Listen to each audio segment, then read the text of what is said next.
Taong 2024, La Union. Ako nga pala si Giselle. Habang nasa biyahe, ay nagkakalokohan na naman kaming magkakapatid dahil makikita na naman namin ang aming lolo na si Lolo Julio. Nagtuturoan kami kung sino na naman ang tutoka para makinig sa mga kwentong aswang ni Lolo. Sa totoo lang kabaryo, pinagtitiisan na lang namin ang mga kwento ni Lolo dahil hindi talaga kami naniniwala sa aswang. Tubong Maynila kaming magkakapatid. Nakatira kami sa isang subdibisyon sa Alabang. Bilang respeto sa mga matatanda, ay taon-taon namin pinupuntahan si Lolo sa La Union. Ilang beses na rin ako na naging tagapakinig ni Lolo sa kanyang mga kwento. Laking pasalamat ko dahil sa pagpipilian naming apat na magkakapatid ay hindi ako ang nabunot na maging tagapakinig. Pangit man pakinggan, pero ganon ang ginagawa namin sa matanda. Talagang wala sa sistema namin ang mga aswang-aswang na iyan hanggang sa nautusan akong ayusin ang mga gamit ni Lolo dahil isasama na namin siya sa Alabang. Nagkatinginan kaming magkakapatid dahil tiyak araw-araw mga kwentong aswang ang maririnig namin. Ang kwentong ito ay nangyari sa taong 1955, lugar ng La Union. Ito ay karanasan ni Lolo Julio. Habang nagliligpit ako ng mga gamit ay may napansin akong napakalumang kwaderno. Napag-alaman ko na sa lolo kong si Julio ang may-ari nito at nag-umpisa akong buklatin at basahin ang talambuhay ng aking lolo. Isang gabi, kabuwanan na ng aking kapatid na si Dolor. Mag-isa lamang siya sa bahay sa gabing iyon dahil hindi pa umuuwi ang kanyang asawa. Ang paalam nito ay pupunta sa kaarawan ng kaibigan. Pinigilan ito ng aking kapatid dahil alam niya na uumagahin na naman ito sa inuman. Kalat pa naman ang balita na may mga gumagalang nilalang tuwing gabi. Subalit ang kanyang asawa na si June ay hindi rin naniniwala sa mga aswang. Isang galang hayop lang daw ang umaatake. Kaya dapat isarado daw ng maigi ang mga pinto at bintana.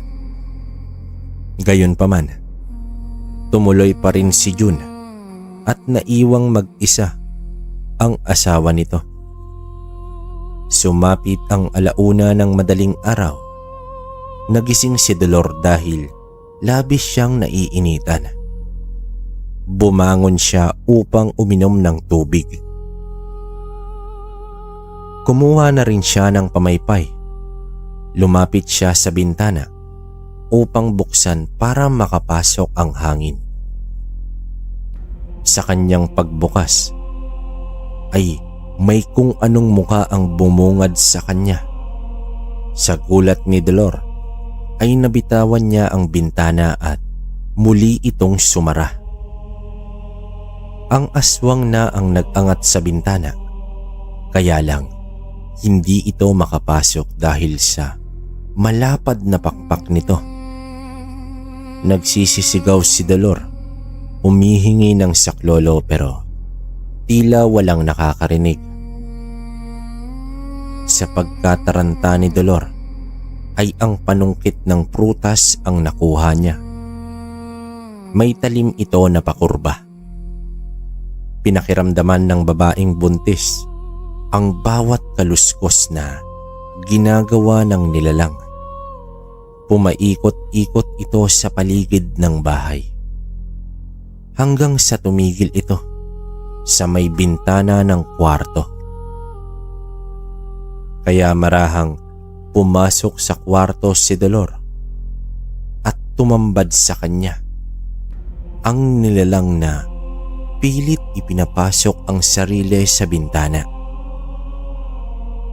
Sa pagkataranta ni Dolor ay pinaghahampas niya ang nilalang hanggang sa sumabit ang pakurbang talim sa itaas na likod ng aswang. Pinaghihila naman ito ng buntis. Sa kakahila ay tuluyang nakapasok ang nilalang sa kwarto. Kaso lang, naiwan sa labas ang pakpak nito at nabagsakan pa ng takip ng bintana.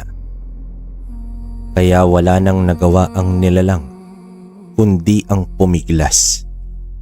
Nang mabatid ni Dolor na naipit na at hindi na makakawala ang aswang, ay agad niya itong sinabuyan ng asin at tuluyang tumakbo papunta sa mga kapitbahay.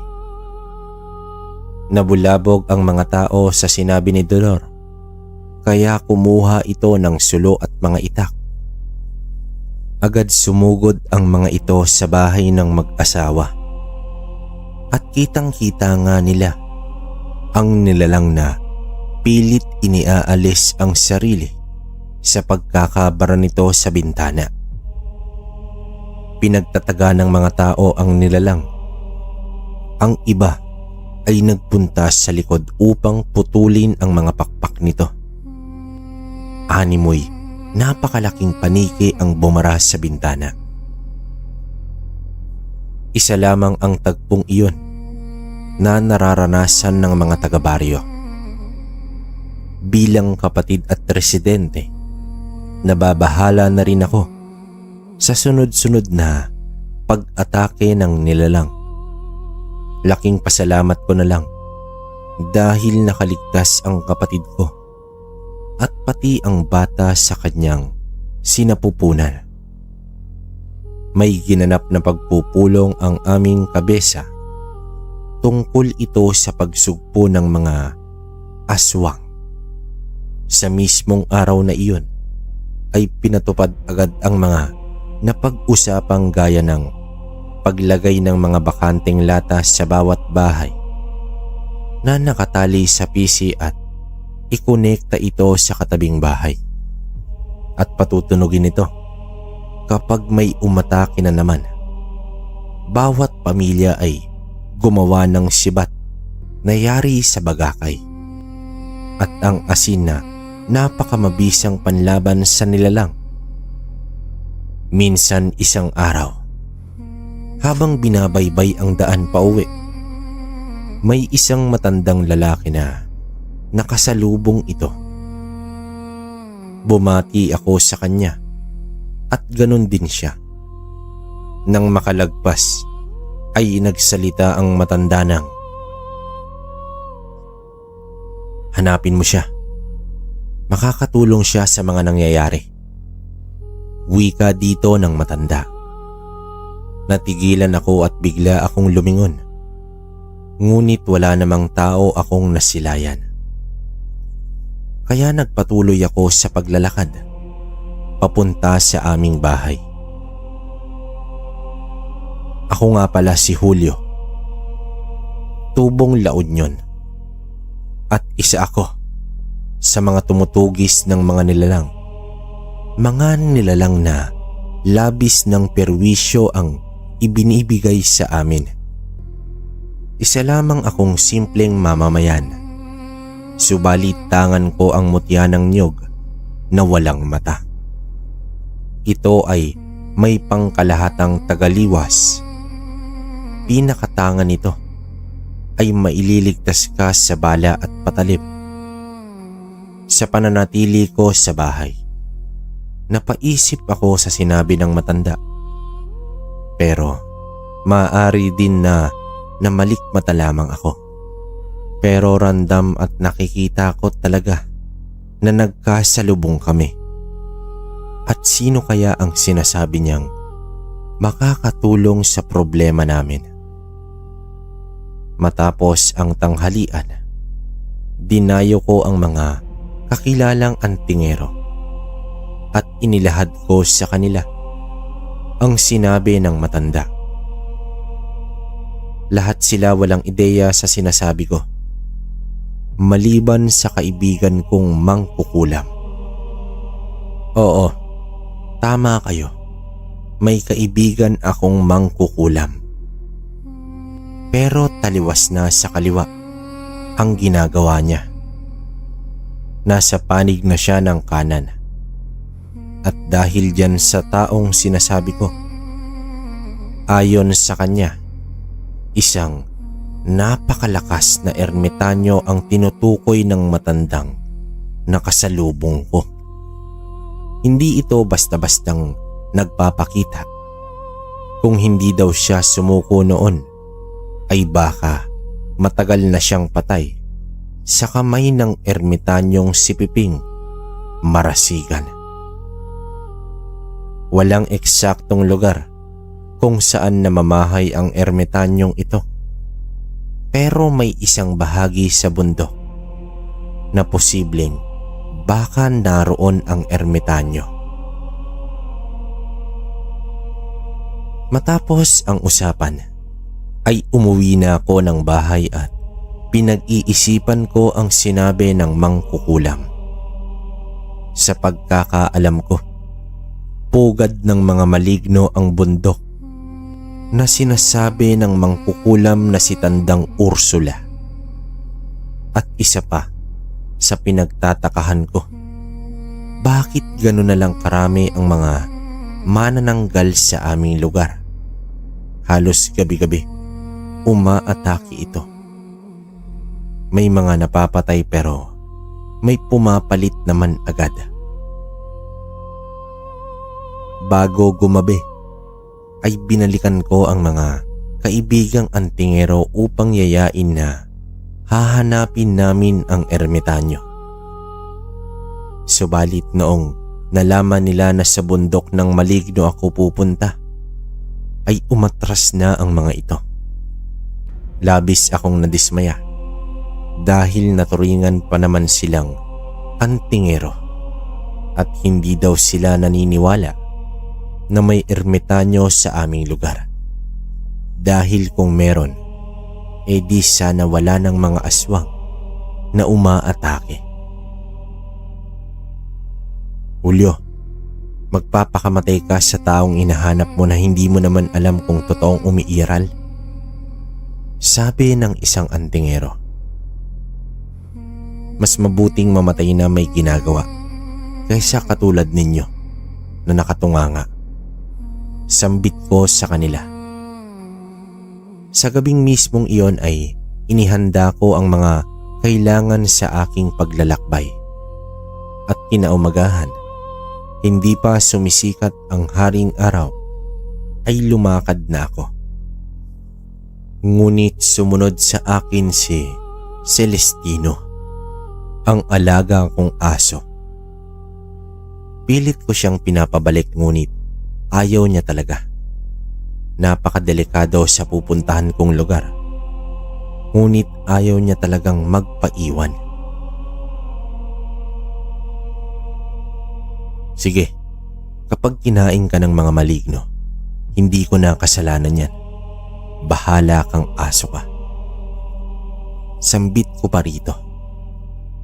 At sabay nga naming tinahak ang daan patungo sa bundok ng mga maligno. Sa katunayan, maganda rin pala na may aso kang kasama sa paglalakbay dahil napakalakas ng pakiramdam at pang-amoy ng mga ito. Sa aming paglalakbay, ilang beses rin na nakaligtas ako sa mga banakon dahil sa tumatahol itong si Celestino sa bahaging may ahas. Pati sa panghuhuli ng ligaw na manok upang makain namin ay lubos na nakakatulong ang alaga ko. 5 taon na rin nasa akin ito. Isang tuta na biglang sunod ng sunod sa akin. Pakiwari ko'y wala namang nagmamay-ari kaya kinupkup ko na lang. Sa katunayan, si Celestino ang tagagising sa akin kapag may nilalang o kahit anong uri ng elemento ang umaatake malapit sa bahay ko. Sa pagsapit ng gabi, kumpiyansa ako dahil may tagabantay. Sa kalagitnaan ng aking pagkakahimbing ay nagising ako dahil umaangil si Celestino. Sa aking pagbangon ay tumambad sa akin si Celestino. Nakaharap ang isang sigbin na tila magbubuno na ang dalawa at parehas ng umaangil. Sinuway ko si Celestino dahil hindi ordinaryong hayop ang kaharap niya. Agad kong tinigal po ang sigbin at tuluyan na itong tumakas. Masasabi kong matapang talaga ang alaga ko. Ngunit nag-aalala na ako dahil isang araw na lang ay makakarating na kami sa bundok ng maligno. Hinimas ko ang ulo nito at nagwika ng, "Ikaw naman, bakit ka pa kasi sumama? Paano kung hindi ko na natuloy ang sasabihin?" Dahil nga sa pag-aalala ko kay Celestino, tinansya ko na umaga kaming makakarating sa bundok. Pero gabi na nang nakarating kami. Hindi ko alam kung napabilis ba o napaaga ang dating namin.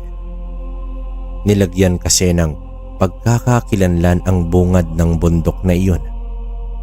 May malaking bato na nag-iiba ang kulay depende sa panahon.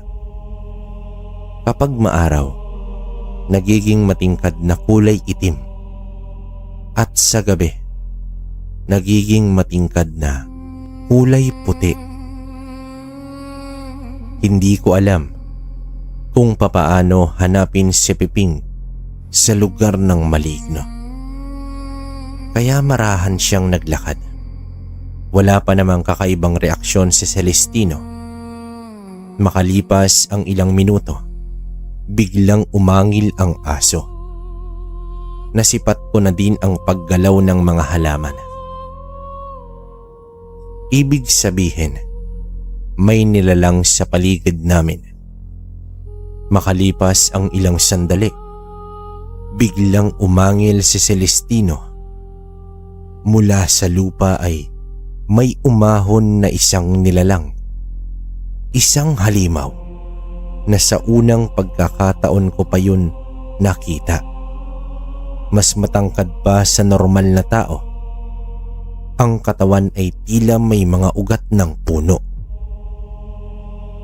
Kumbaga, isang puno na nagkorteng tao. Kung nagtataka kayo kung papaano ko nasilayan ng maigi, dahil sa lugar na iyon, may nag-iilaw na kulay berde na nagmula sa lupa at nagbibigay liwanag sa paligid. Dahil sa anyo ng nilalang ay tuluyan akong napaatras. Pilit ko din tinawag ang alaga ko, kaso hindi na ito nakikinig sa akin. Samantalang ang liit-liit niya kumpara sa halimaw na iyon. Hinihila ko na si Celestino pero nagmamatigas ito. Hanggang sa sumugod ang alaga kong aso. Agad naman siyang hinampas ng isang kamay ng halimaw at tuluyang tumilapon. Napasigaw ako dahil sa pag-aakalang patay na si Celestino. Lalapitan ko na sana kaso tumayo si Celestino. Umangil ng gusto at unti-unting nagbago. naging napakalaking aso ni Celestino na pumantay na sa tangkad ng halimaw. Nanlaki ang mga mata ko at napaatras ako ng bahagya. Sinasampal ko pa ang sarili dahil baka nananaginip lang ako ng mga sandaling iyon. Hanggang sa nakipagbuno si Celestino sa halimaw na iyon. Napapangiti na lang ako dahil hindi umuubra ang mga atake ng halimaw sa alaga ko. Kinagat nito ang balikat at umangil ng gusto hanggang sa maputol. Animoy kahoy na nagkawatak-watak ang katawan ng halimaw. Ang pinakahuling atake ni Celestino ay ang pagtanggal ng ulo sa halimaw. At dahang-dahang bumalik sa dating anyo ang alaga ko. Tumakbo itong lumapit sa akin. Agad ko namang niyakap at sinuri kung may sugat ba itong natamo. Laking pasalamat ko dahil maayos ang alaga ko. Ang tagabantay sa mundong ilalim, iilan na lang ang natitira sa kanila. Kaya pangalagaan mo yan. Isang boses mula sa aking likuran. Nang aking lingunin, isang matandang lalaki na mahaba ang buhok at balbas na may dalang tungkod at may katangkaran din ito. Sa palagay ko, ito na ang ermitanyo. Sino po ba kayo? Gulat kong tanong dito. Nagpakilala naman ito bilang si Piping. Napakalaki ng aking tuwa nang masilaya na sa wakas ang ermitanyo. Ayon dito, tagabantay siya ng bundok upang hindi makalabas sa mundo ng mga tao ang mga maligno. Sinabi rin niya sa akin na ang alaga kong si Celestino ay nagmula pa sa mundong ilalim. Isa ito sa mga nakapasok sa mundo ng mga tao kasabay ng mga maligno. Sa lugar na iyon ay hindi na ito sakop ng mundo ng tao. Kaya agad nagbago ng anyo ang aso dahil nasa natural niya itong mundo. Pero dahil sa nangyaring pagpapalit anyo nito, ay isa itong hudyat na sa anumang oras ay kaya na ng aso ang ipakita ang tunay nitong anyo kapag kinakailangan. Gayunpaman, sinabi ko sa ermitanyo ang aking sadya. Humihingi ako ng tulong dahil nahihirapan na kami sa pag-atake ng mga aswang. Subalit, bigla naman itong tumugon.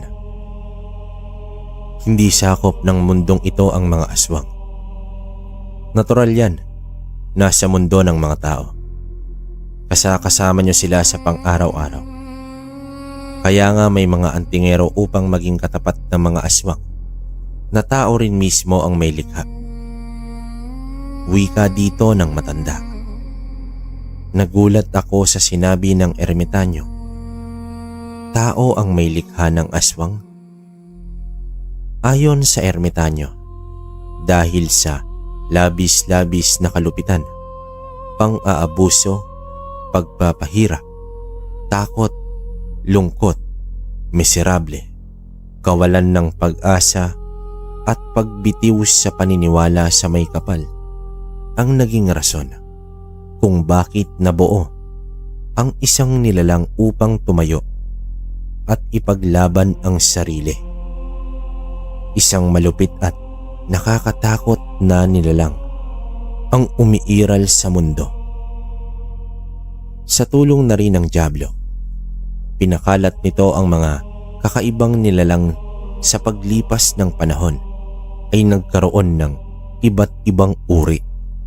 Dagdag pa ng ermitanyo na ang dyablo ay natural na naninirahan sa mundo ng mga tao.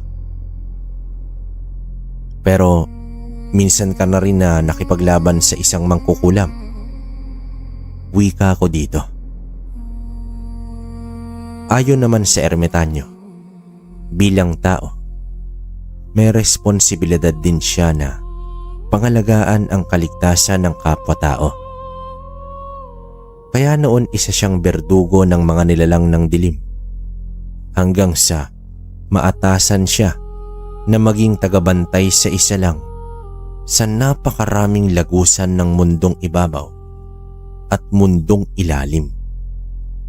Pero patuloy pa rin ako sa pagkumbinse na tulungan niya kami para sa aming katahimikan.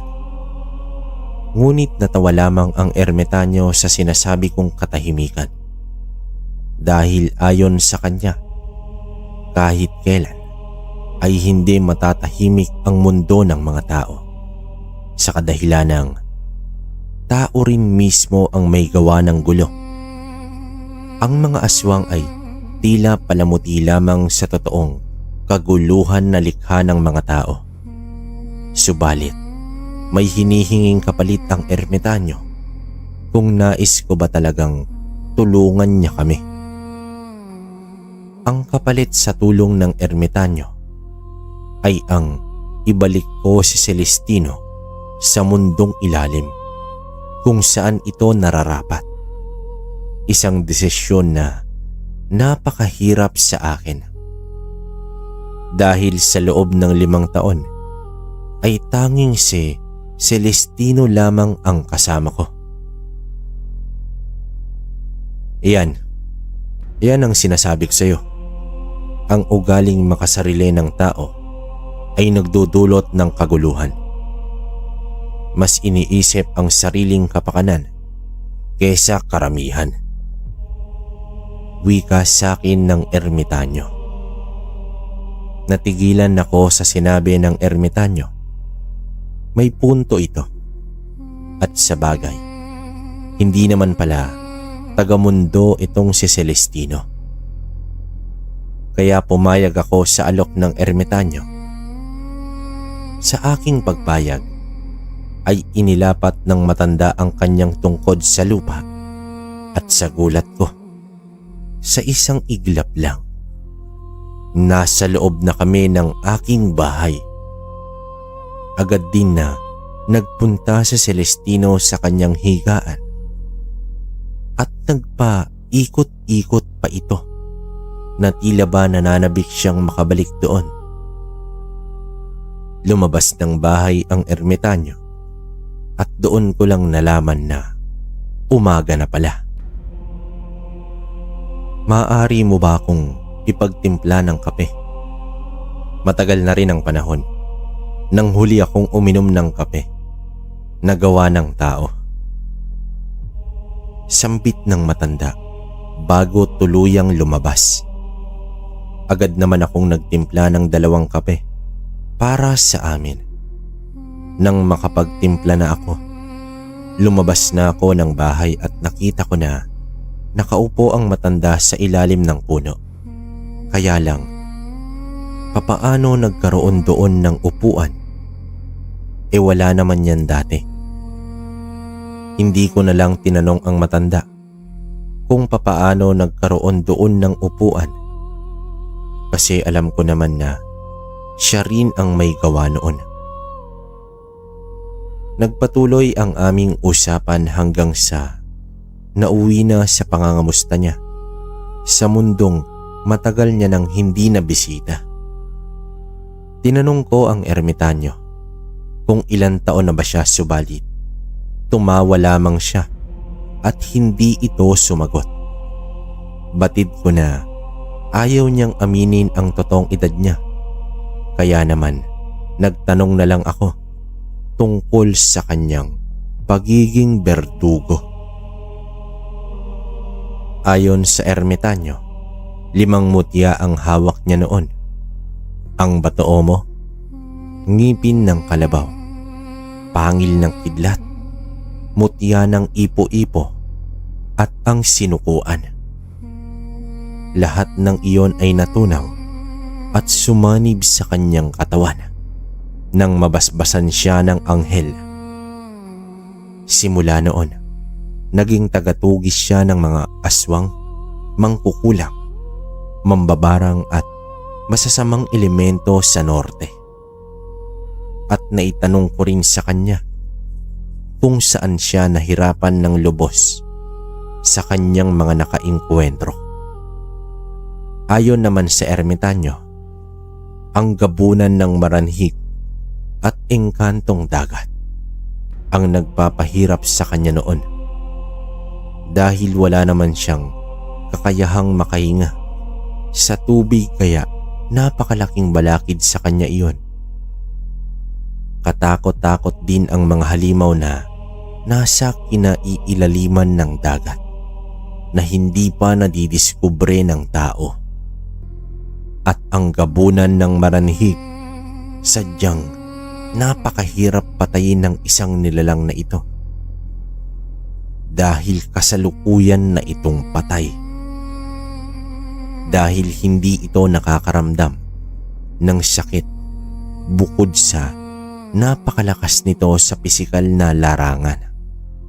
Hindi mo rin ito maaatake sa espiritual dahil wala ng kaluluwa ang maranhig. Kung ikaw ay baguhan at ordinaryong antingero, mas mabuting tumakbo ka na lang kung nais mo pang mabuhay kaysa harapin mo ang maranhig. Uubusin lang nito ang lakas mo dahil paulit-ulit lang itong bumabangon. Sumapit ang gabi. Sa mismong araw na iyon, narinig ko ang pagkalampagan ng mga latang nakasabit sa bawat bahay. Indikasyon ito na may umaatake na namang aswang. Ano pang hinihintay mo? Sugurin mo na. Wika ng ermitanyo sa akin. Hindi ho ba kayo tutulong? Tanong ko dito. Ngumiti ito at sinabing susunod na lamang siya. Habang tinutugis namin ang tatlong manananggal na sabay-sabay umaatake, ay nasipat ko si ermitanyong Piping na naglalakad lamang at hindi man lang pinansin ang manananggal na malapit lang sa kanya. At ang aswang naman ay tila ba hindi nakikita ang ermitanyo. Patuloy lamang itong naglakad at nagtungo sa masukal na kagubatan. Maigi kong sinundan ang ermitanyo. Sa loob ng gubat, nasipat ko ang isang manggagaway na kasalukuyang nagpapakawala ng salamangka habang nakangisi. Nang biglang lumitaw sa harapan nito ang ermitanyo. Napaatras ito at nanlaki ang mga mata sa kanyang nakita. Biglang sinampal ng ermitanyo ang manggagaway. Napakalayo ng inabot nito sa pagkakatilapon. Ano pa ang ginagawa mo dyan, Julio? Sugurin mo na ang dahilan sa mga pag-atake sa inyong baryo. Wika dito ng ermitanyo. Agad ko namang sinugod ang manggagaway. Noong una ay napangibabawan ko ito dahil sa mahina sa pisikal na laban ang mga katulad nito. Subalit, nagpakawala ng itim na usok ang manggagaway at bigla itong naglaho. Napasuntok ako sa lupa dahil natakasan ako ng kalaban. Hindi sa lahat ng oras ay magwawagi ang kabutihan. Kaya umayos ka at maging aral ang nangyari sa iyo. Sambit sa akin ng matanda. Muling inilapat ng matanda ang tungkod at nalipat kami sa gitna ng kaguluhan. Inangat ng ermitanyo ang tungkod at biglang nagkaroon ng ipo-ipo. Hinigop nito ang tatlong manananggal at ibinagsak sa lupa. Nang masilayan nila ang ermitanyo, ay labis na takot ang namutawi sa itsura ng mga aswang. Ibinuka sa ere ng ermitanyo ang kanyang isang palad at marahan niya itong isinasara. Katumbas nito ay ang pagkawala ng hininga ng mga nilalang. Animoy nalunod ito sa tubig. Isinara bigla ang palad at tuluyang nalagutan ng hininga ang mga manananggal. Matapos nito ay lumiwanag ang ermitanyo at biglang naglaho. Natigilan naman ang mga tao sa nangyari. Subalit, labis naman ang kanilang pasasalamat sa kasama ko. Nang makauwi ako, nadatnan ko sa bahay ang ermitanyo habang nilalaro nito si Celestino. Nakakatuwa naman ang alaga mo, Julio. Kaya pala napaisip ka sa usapan natin. Wika ng ermitanyo. Ngayon mo na ba kukunin si Celestino? Tanong ko. Bakit? Natalo mo na ba ang manggagaway? Balik na tanong ng matanda. Aminado ko. Sa panahong iyon ay wala akong kalaban-laban pagdating sa espiritual na labanan.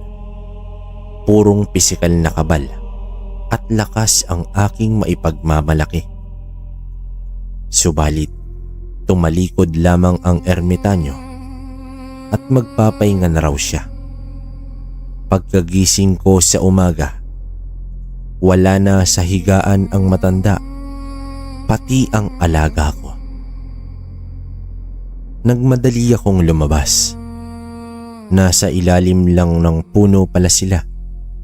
Natakot ako. Baka dinala na nito ang aso ko. Hoy ikaw, masarap humigop ng sabaw mula sa galang manok. Bakit di mo umpisahang manghuli ng manok, Julio? Sambulat ng matanda. At dahil sa sinabi nito, ay agad akong naghanap ng ligaw na manok upang lutuin. Nang matapos ang agahan namin, laking tuwa ng matanda dahil ilang dekada na raw itong hindi nakakakain ng tinolang manok. Halika dito sa labas, Julio. Dahil sa masarap mong agahan, may ibibigay ako sa'yo. Sambit dito ng ermitanyo. Itinuro sa akin ng matanda ang isang bato na korting libro na nakatarak sa lupa. Nang aking lapitan, may mga nakaukit dito na mga letra, ngunit hindi ko ito maintindihan. Ayon sa ermitanyo, isa sa mga 7 salita ng Diyos ang nakaukit sa bato. Tinakpan ni ermitanyong piping ang mga mata ko at sa pagbuka nitong muli ay nabasa ko na ang salita. Nang matapos kong basahin ay agad naglaho ang batong hugis libro, pati na rin ang salita nito. Kumilos ka at tutulungan ka ng may likha. Sambit ng ermitanyo. Bago magtanghali ay nagpaalam ang ermitanyo. Muli siyang magbabalik kapag kinakailangan na. Lumipas ang ilang linggo. Naging payapa ang bayan. Hanggang sa isang gabi, muling nagkalampagan ang mga lata. Palabas na sana ako nang humarang sa pinto si Celestino. Batid ko na nais niyang sumama. Kaya sabay kaming sumugod sa baryo. Subalit, nasipat ko ang mga taga-baryo na papunta sa aking direksyon. Base sa mga sinasabi ng mga tao, Napakaraming nilalang daw ang nasa baryo. Nang kami ay nakarating sa lugar, ay nakikipaglaban na ang mga antingero. Sinipat ko na baka pakananan naman ito ng manggagaway. Subalit, hindi ko iyon nasilayan. Aswang at mga maligno ay nagsama-sama na. Biglang nawala si Celestino. Pakiwari ko pa, baka natakot.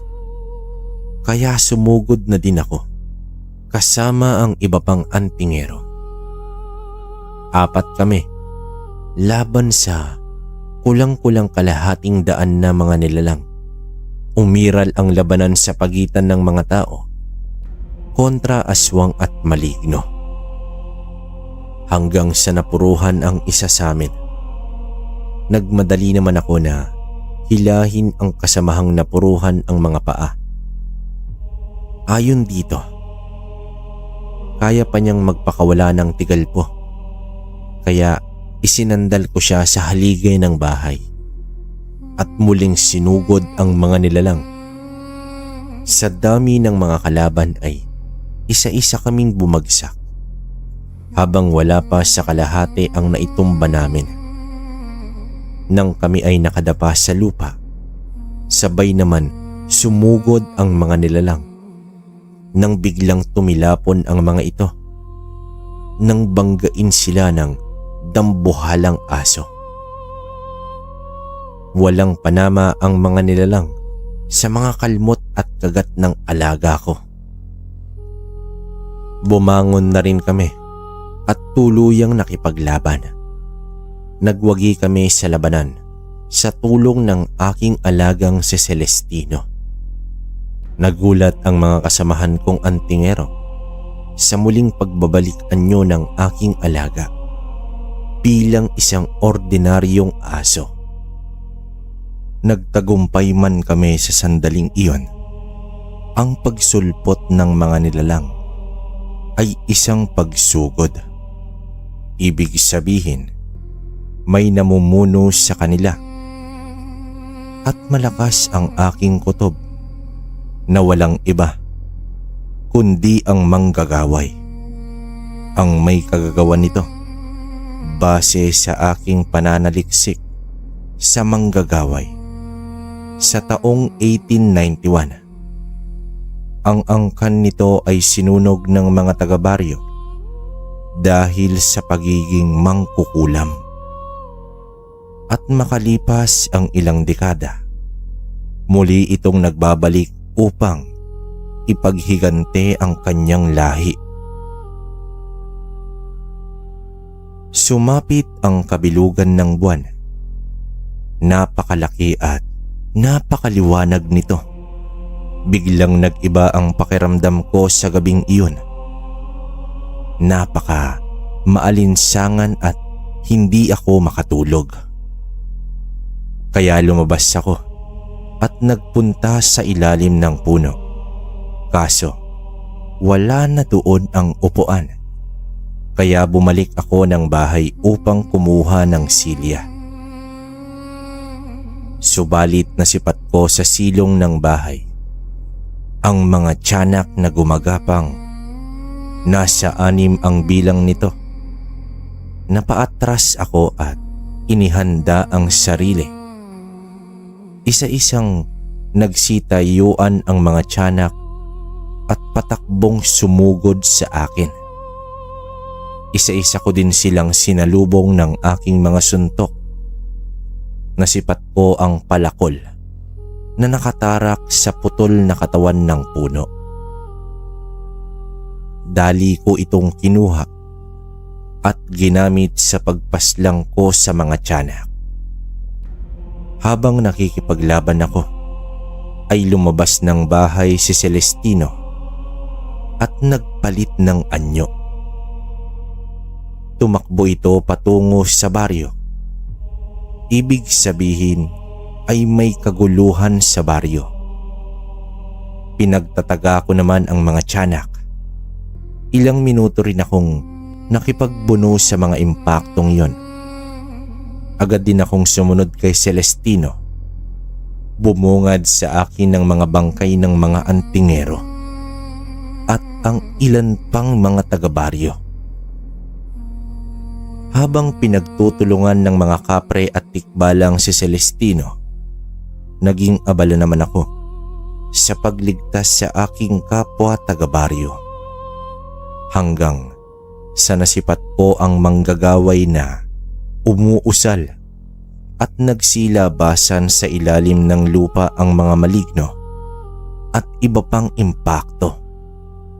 Napasambit na lang ako sa Diyos dahil hindi namin kakayanin ni Celestino.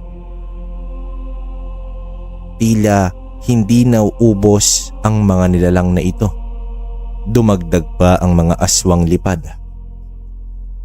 Hanggang sa biglang nagsibagsakan ang mga mandaragit na aswang. Kasunod nito ay ang paglapag ni Ermitanyong Piping. Ang tungkod nito ay naging espadang napakalaki. Ngunit tila hindi ininda ng matanda ang bigat nito at napakabilis niyang kumilos. Napamangha ako sa pisikal na pakikipaglaban ng ermitanyo. Sumugod na rin ako sa iba pang nilalang.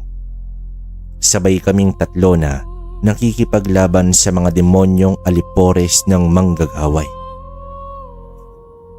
"Julio, tapusin mo na ang manggagaway," tugon sa akin ng ermitanyo. Sa unang pagsugod ko pa lang sa manggagaway, ay agad akong tumilapon sa isang usal lamang nito. Napatingin ako sa ermitanyo at nagwika siya ng, "Kumilos ka, tao, at tutulungan ka ng Diyos." Pinilit kong makabangon at muling sumugod sa manggagaway. Nagpakawala na rin ako ng mga tigalpo upang masalag ang mga usal nito hanggang sa makalapit na ako sa kanya. Umaikot ang mga kamay ng manggagaway at itinutok sa akin ang dalawang kamao. Bago pa man ako tumilapon, ay naitarak ko ang palakol sa isang paa nito. Batid ko na ininda ng nilalang ang ginawa ko, kaya agad akong bumangon at patakbong sumugod ulit sa kanya. Muli na naman niyang pinaikot ang kamay, subalit nasuntok ko na siya ng malakas. Bumagsak ang kalaban mula sa kanyang likuran, ay iniangat ko siya sabay sakal gamit ang aking mga bisig at binanggit ko ang unang salita ng Diyos na malapit sa kanyang tenga. Biglang natigilan ang nilalang. Binitawan ko na ito, napaluhod sa lupa at tuluyang sumigaw. Sa kanyang bibig ay lumabas ang napakaraming kaluluwa. Hindi ko mabilang sa dami. At nang nakapalibot na ang mga ito sa kanya, ay isa-isa naman siyang sinugod ng mga ito. At sa bawat pagtagos ng kaluluwa sa kanyang katawan, ay tila ba isang patalim ang sumasaksak dito. Nagsisisigaw sa sakit ang manggagaway hanggang sa tuluyan itong naagnas mula sa paa patungo sa kanyang muka. Sa pagsipat ko sa ermitanyo ay tila mga langgam lang na tinitiris nito ang mga lamang lupa. Walang habas din na pinagkakagat ni Celestino ang ulo ng mga kalaban niya. Hanggang sa nagapi namin ang mga kalaban, kalunos-lunos naman ang tanawin pagkatapos ng labanan. Ang mga kaibigan kong antingero at mga kapitbahay na nagbuwis ng buhay, napaluhod ako sa labis na lungkot. Lumapit ang ermitanyo at nagwika ito ng, "Ang buhay ng tao ay nakatakdang bawiin ng may likha. Walang kapangyarihan ang maaaring pipigil sa itinakda. Maging ako, Julio, nakatakda na rin ang buhay ko. Ginagawa ito ng Diyos upang bigyan daan ang mga bagong henerasyon.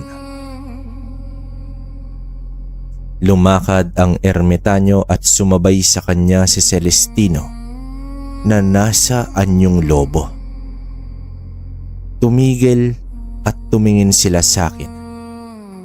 Lumapit si Celestino sa akin at dito ito umatungal.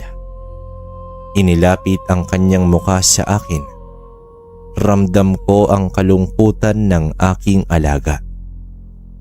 Napayakap ako dito at sinabing, "Bumalik ka na sa mundo mo." Habang unti-unting lumalayo sa akin si Celestino, ay hindi ko mapigil ang silakbo ng damdamin ko. Napaiyak ako dahil tuluyan ng lilisan ang aking kaibigan hanggang sa lumiwanag ang ermitanyo at tuluyang naglaho ang dalawa.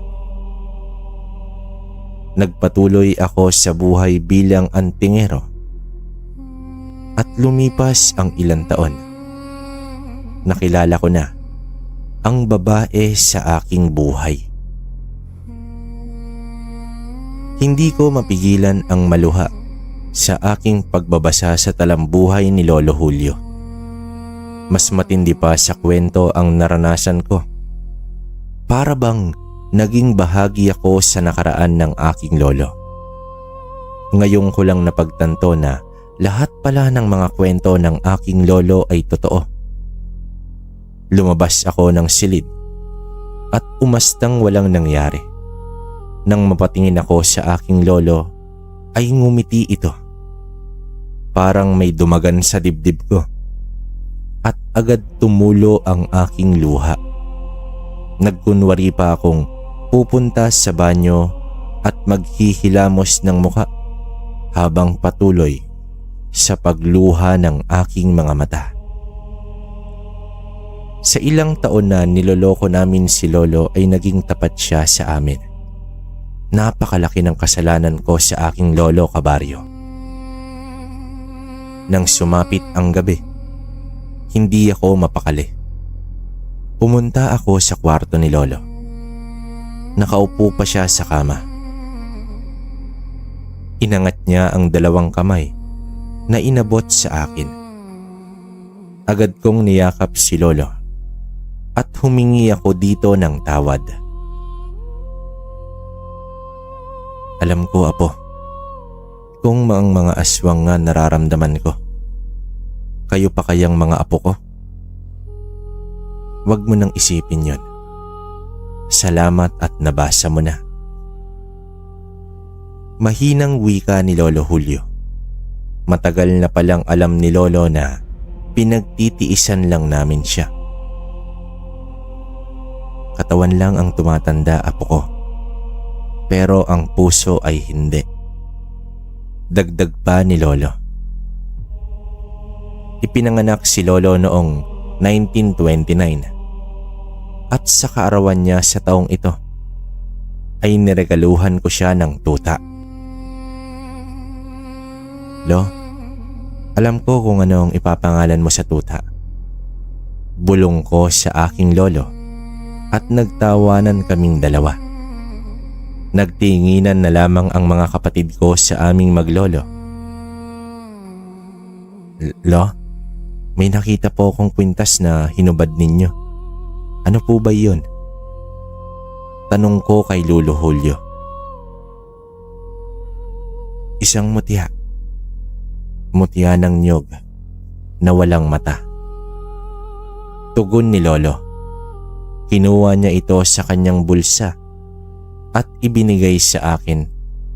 Inabot ko naman iyon, kabaryo, at doon ko ito isinuot. Apo, naniniwala ka ba sa mutya? Tanong ni Lolo. Dati, Lo, hindi, pero ngayon, opo. Tugon ko rito. Mukhang kailangan mo pa ng patunay. Sambit ni Lolo at marahang ngumiti sa akin. Pagsapit ng gabi, habang ako ay nasa higaan na, hinubad ko ang kwintas at tiningnan ng maigi. Biglang lumiwanag at tumambad sa aking harapan ang nakatayong ermitanyo. Dito ko na tatapusin ang kwento ko, kabaryo. Minarapat ko na lang din na hanggang doon lang ang aking masambit dahil hanggang ngayon ay buhay pa rin si Lolo Julio at kasama ko.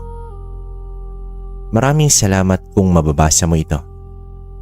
Palagi akong nakikinig sa channel mo at maging sa isa mo pang channel.